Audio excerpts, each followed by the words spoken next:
मुख्यमंत्री के नेतृत्व में झारखंड सरकार के उच्च स्तरीय प्रतिनिधिमंडल ने स्पेन के बार्सिलोना में प्रवासी भारतीय व्यवसायियों एवं प्रतिष्ठित विशेषज्ञों से मुलाकात की।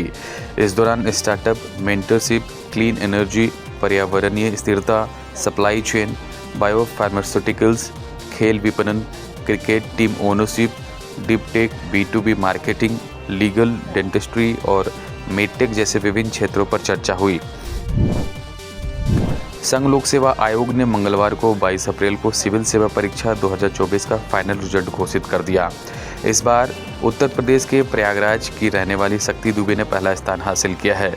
हर्षिता गोयल दूसरे और डोंगरे अर्चित पराग तीसरे स्थान पर रहे। बोकारो वन भूमि घोटाले की जांच में ईडी की भी एंट्री हो गई है। बोकारो में हुए 100 एकड़ से ज़्यादा के वन भूमि घोटाले मामले में ईडी ने झारखंड की राजधानी रांची सहित कई अन्य शहरों के करीब 1 दर्जन के ठिकानों पर एक साथ छापेमारी की है। रांची के लालपुर, बरियातू सहित बोकारो और रामगढ़ इलाके के कुछ जगहों पर रेड हुआ है। एचईसी के खिलाफ लंबे समय से लंबित भुगतान विवाद में कमर्शियल कोर्ट के आदेश के बाद सोमवार को सख्त कार्रवाई की गई। हटिया स्थित कैनरा बैंक में एचईसी के बैंक खाते को फ्रीज कर दिया गया। सिविल कोर्ट ने नाजिर जिसान इकबाल के नेतृत्व में टीम ने यह कार्रवाई की।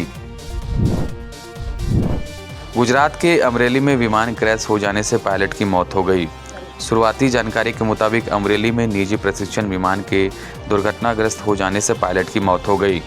इस संबंध में और विस्तृत जानकारी देते हुए डिप्टी एसपी चिराग देसी ने बताया कि अमरेली स्थित विजन फ्लाइंग इंस्टीट्यूट का एक प्रशिक्षण विमान शास्त्री नगर इलाके में हादसे का शिकार हो गया। विमान को अनिकेत महाजन उड़ा रहे थे, जिनकी दुर्घटना में मौत हो गई। दिल्ली हाई कोर्ट ने पतंजलि के संस्थापक बाबा रामदेव को उनके रूह अफ़ज़ा को सरबत जिहाद कहने के बयान पर आड़े हाथों लिया है।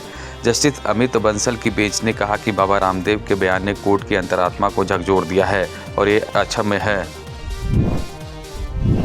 वैश्विक तनाव और राजनीतिक नाटक के कारण निवेशकों की मांग बढ़ने से बहुमूल्य धातु की कीमत ऐतिहासिक मील का पत्थर छू गई है और भारत में इसकी कीमत 1 लाख रुपए के पार हो गई है।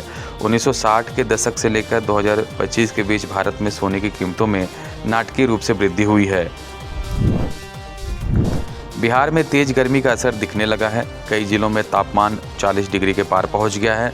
मौसम विभाग के मुताबिक पिछले 2 दिनों में दिन के तापमान में 10 डिग्री सेल्सियस तक की वृद्धि दर्ज की गई है, जिससे अधिकतम तापमान 42 डिग्री के पास पहुंच चुका है।